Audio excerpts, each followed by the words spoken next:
Hey guys, we're going to talk about what it means to try to time a real estate purchase and what are some of the risks involved with that as well. Stay tuned in, you get a chance to hear all about it.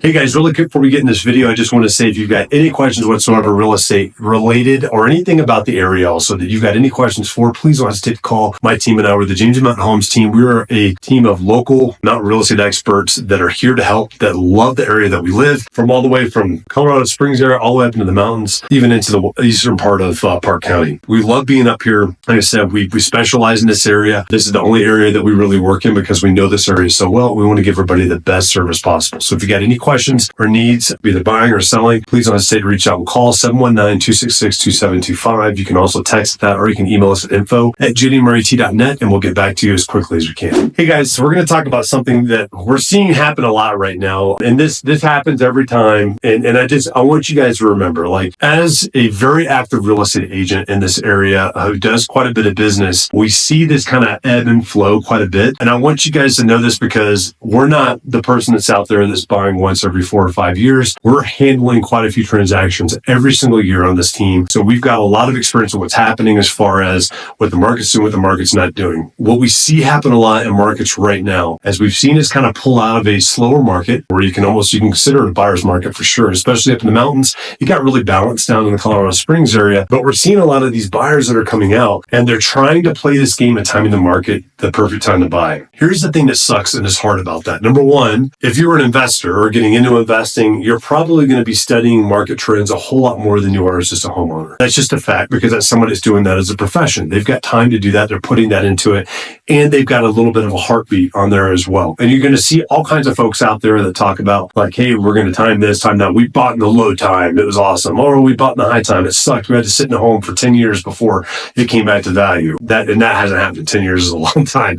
Even at the 2008 housing bubble, within about 4 to 5 years, people were breaking even or making money on those homes. But the important thing to remember is number one, if you're not buying for an investment, you need to plan on being in the home for 3 to 5 years to be able to at least make that money back for the transaction. All the things that cost with moving expenses, moving trucks, utilities, buying new furniture, doing home improvements, all those things you're going to put into that new home, plus expenses of selling a home before you're really going to kind of come into a point where you're actually making money or at least breaking even on a home. Anything below that, you're at a very high risk of not making money on that home. And I don't care what market you're in, it's just a good rule of thumb to kind of go with for the normal home buyer that's out there that's buying a home for them or a second home or even a third home. You're trying to time the market is a very difficult thing to do. Here's why. We see people a lot of times like, well, that's great. I love this. That house is perfect, but I'm going to wait until the market kind of gets a little bit softer. And like right now, the market's trending up. It's stalled. It's trending up. Buyers typically don't see that until it's been a couple months down the road because that's when all those statistics and all the different things that play on the local television and on the national media, the national news networks, they are way behind on what's actually happening in that environment and in that market right there. The people that know what's going on the most are the agents that are doing a lot of business in those areas because they can actually feel it happening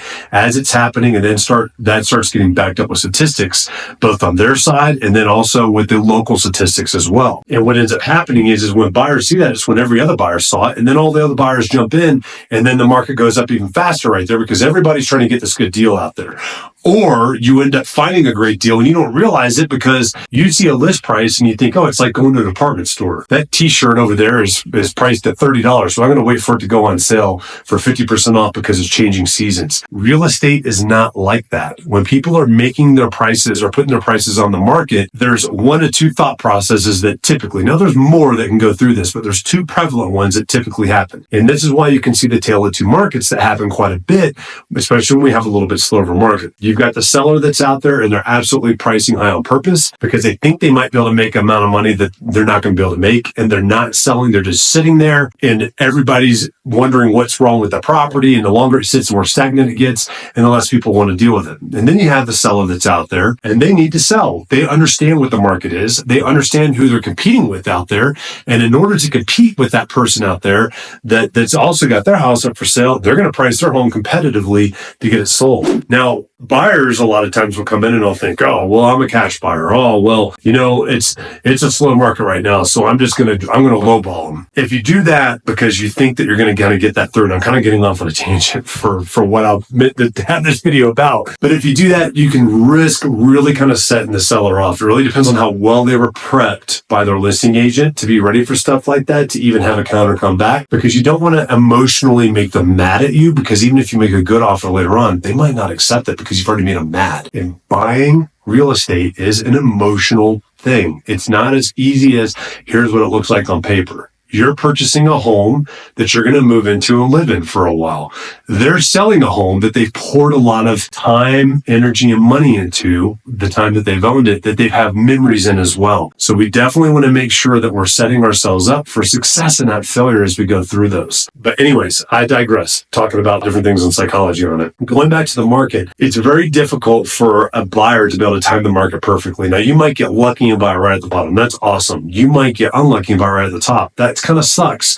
Like I said in the very beginning, owning the home for 3 to 5 years negates all of that on there. That negates the risk of having to worry about not having purchased during a good time. What you need to think about when you're purchasing are two things. Number one, why are you moving out here? That's the big one. So what's your motivating factor for wanting to move to begin with? Number two, what are you trying to do? Like, what are you trying to accomplish on this? If you're looking to buy a home, you want to make sure that it's affordable. So you're already pre-approved by a lender, by a good lender that's out there. You know how much you can afford on it, and whether the rates are projected to go down, whether they're projected to go up, what you can afford today is what you need to be able to live with today. Don't ever try to project into like, well, 3 years down the road, I'm going to be able to refi and that'll fix my house poor situation. That is a terrible way to purchase a place. That's a great way to end up miserable and house poor, paying a 60% debt to income ratio on your home, and you've got no money to do anything else. You've barely got enough money to put gas in, and you're eating ramen noodles. You don't want to do that or put yourself in that position. You want to be able to purchase in a means that you can actually afford. And a good real estate agent should talk you through that. We're not out there trying to get you to buy the most expensive thing possible because we're trying to get a high commission if it's a good agent. A good agent's going to be out there making sure you're working within your realm. You understand realistically what you can purchase and what's out there. And you're not going to buy a $2 million home for $600,000. And you need to understand what that looks like in a $600,000 range.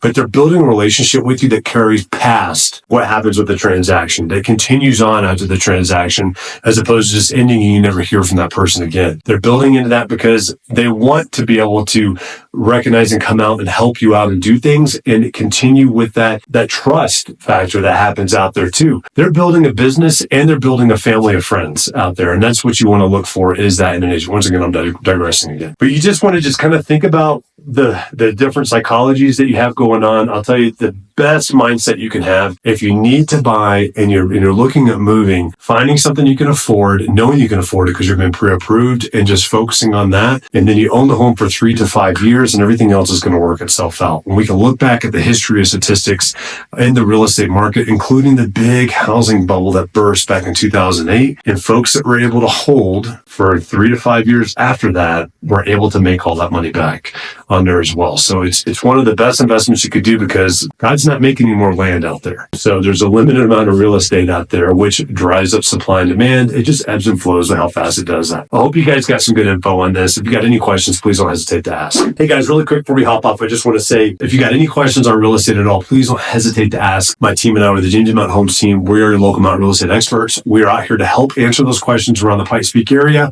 Even if you don't live in the Pikes Peak area and you're looking at buying and selling and you're somewhere else and you need help finding an agent, please let us know. We can help you find a good qualified agent that will actually take care of you, as opposed to you just running your finger down the yellow pages to find somebody. You can call us or text us at 719-266-2725. You can also email us at info@jdmrit.net. We're here to help you. Can't wait to see you next video.